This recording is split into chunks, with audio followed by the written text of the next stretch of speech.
Ladies and gentlemen, this is M65 atomic cannon. It's real and it's terrifying.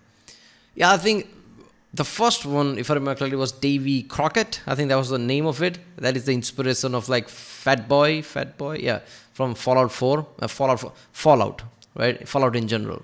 This is the inspiration of Fat Boy in Fallout, basically in the nuclear rocket, right? When you play Fallout and realize, wait a minute, what a stupid thing. No way that's real. No, that's inspired from the real thing. One thing about Bethesda Game Studio is like they take inspiration from something. However ridiculous something might be, there is some grounding of somewhere, even if it's just a concept. Which is why I love that whole Bethesda Games things, right? You can take fantasy, you can just come up with shit, but it's really basically that that who said that? I forgot. Mark Twain said that, I guess. First get your science right and then distort it as your leisure. Basically, that's what Bethesda does. It's awesome. So this is, I'm guessing, the newer version of it. M65 atomic cannon, also known as Atomic Annie, built during the Cold War. Oh, this is from the Cold War. Because nobody would be stupid enough to do that today, obviously. Only in service for a short time before being retired by the Davy Crockett weapon system. Wait a minute. This was first, not the Davy Crockett?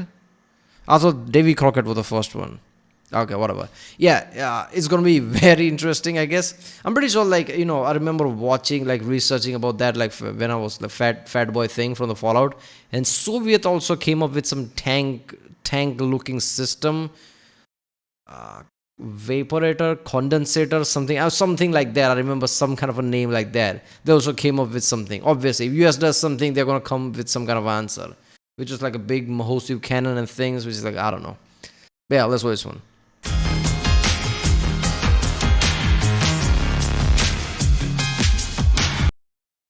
Remember, we'll flag my Erickson, don't forget to subscribe so I know which type of videos to react to more. I've been watching military style videos a lot past few months. A lot of electrician videos. So if you haven't seen that, check out the link in the description, there you'll find it. Or in the end of the video, end card, I'll create a playlist for it, I guess.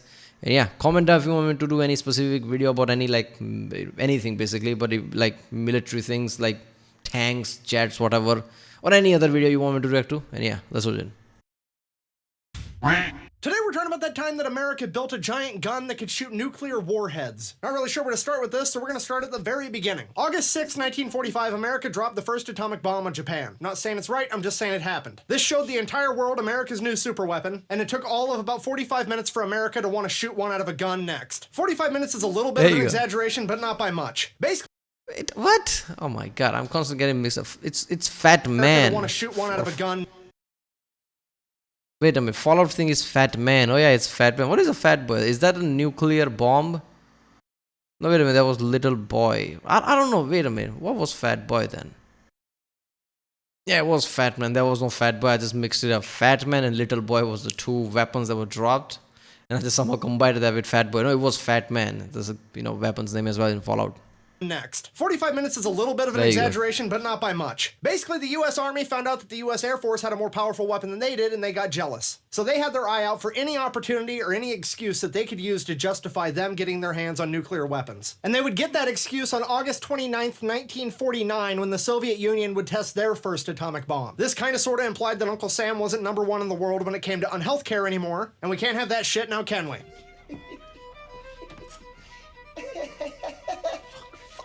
So the US government figured if we can drop a bomb and they can drop a bomb, we're gonna have to one-up them. The only way to do that is to Evel Knievel this shit. That's right, we're gonna put a nuclear warhead on a motorcycle and jump it across the Grand Canyon. Let's jump this jump. Wait.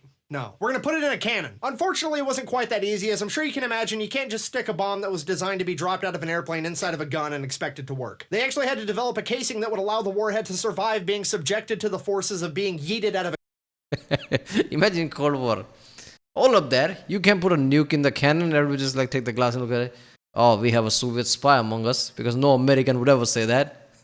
Grab him. A cannon, which honestly sounds like a pretty complicated task. So they called up their buddies at Picatinny Industries and talked to a man by the name of Robert M. Schwartz. He would call back approximately 15 days later and say, hey, come pick your shit up, it's done. Yeah, 15 days and he developed the W9 warhead. It is a 280mm artillery round that weighs approximately 850 pounds. And on impact, it will deliver an explosive yield of 15 kilotons.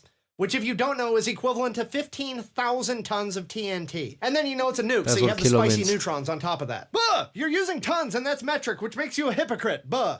No, just no to all of it. There's actually 3 different types of ton. A ton is 2,000 pounds. Then you have a metric ton, which is what you're referring to. And then there's a long ton, which is something Britain uses to like measure how many Independence Days they've given out or something. However, now that I know it upsets you, let's go ahead and do some more math to help us understand how absolutely enormous this explosion would be. So you have a ton, which is 2,000 pounds, and we've got 15,000 of those in this explosion. So 15,000 times 2,000 gives us 30 million pounds of TNT. Okay, a fucking blue whale weighs 300,000 pounds. That is 100 blue whales worth of TNT that you're pushing out the end of a cannon in one trigger pull.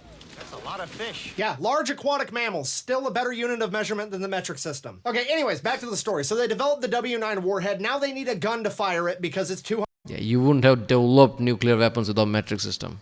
180 millimeters, and America doesn't have a piece of artillery that big. So Robert Schwartz and Picatinny Industries go to work at that. They take some inspiration from the German K5 railroad guns from World War II, and over the course of the next 3 years, they developed the M65 atomic cannon. It weighs approximately 173,000 pounds and requires 2 semis to move it, one in the front and one in the back. It is quite literally a semi-war crime sandwich. And it's capable of launching the W9 warhead up to 20 miles away. So they got the bullet, they got the gun, it's time to unleash the... Hold up there. How was this retired by the Davy Crockett? Wasn't Davy Crockett that like small portable? That's where the fat man comes from. So this small portable thing that you just mount and just like throw it. This is like a big ass thing. I'm guessing that retired this because that was probably like way too portable. I'm pretty sure that can't launch that far, right? Isn't that like dangerous? The whole Davy Crockett thing. The power of the sun. May 25th, 1953, they tested this thing out, and thank God they recorded it. Let's go ahead and just play the footage. Most American thing ever.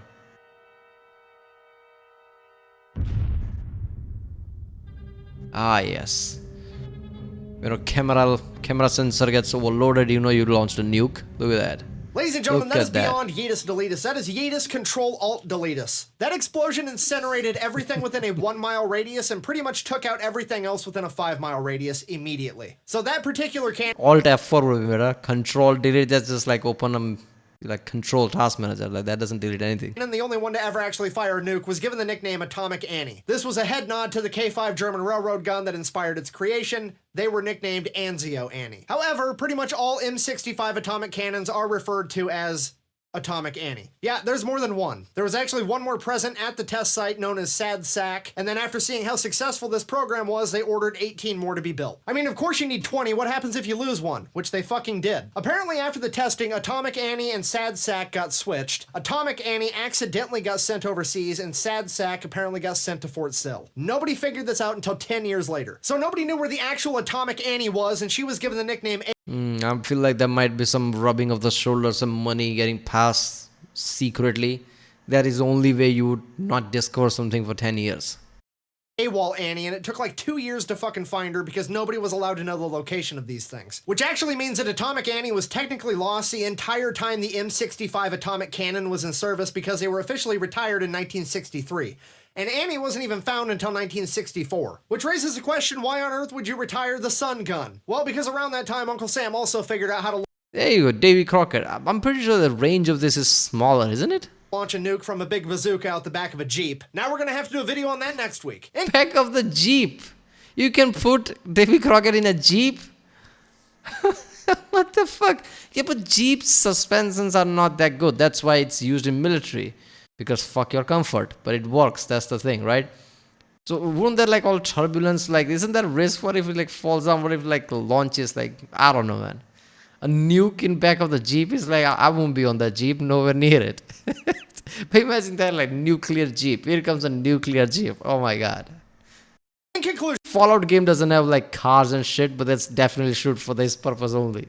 the moral of the story is please do not get into a pissing contest with America. We will win. Just quit while you're behind and save everybody a lot of time and money. Thank you for watching. Best way to support the channel is go buy some merch at thefatelectrician.com. I mean, I'm pretty sure Soviet after this made whatever condensator or whatever its name. I'm pretty sure something has to do with vapor. That was the kind of the name I'm remembering. It was like bigger one than this kind of cannon, right? It had a big ass thing on it. Yeah, I don't know. Well, there you go. So, supposedly, like that Davy Crockett thing, like replaced. Like, imagine that time. People are concerned, like they don't want to like attack with nukes, and they were thinking about how to make this tactical, how to use this in everyday battlefield. Smaller nuke, smaller destruction, fuck the radius and everything. There you go. Obviously, it was never used because, of course, it wasn't. But yeah. Right, well, that was M65 Atomic Cannon. It's real and terrifying. Watch on the Fire Electrician. If you like my reaction, don't forget to subscribe. If you haven't seen other Fire Electrician reactions, there will be a playlist here, I guess. And yeah, check out the link in the description. I'm Instagram now if you want to follow me. Twitter, where I put links usually of the videos I post. And yeah, I'll see you next time.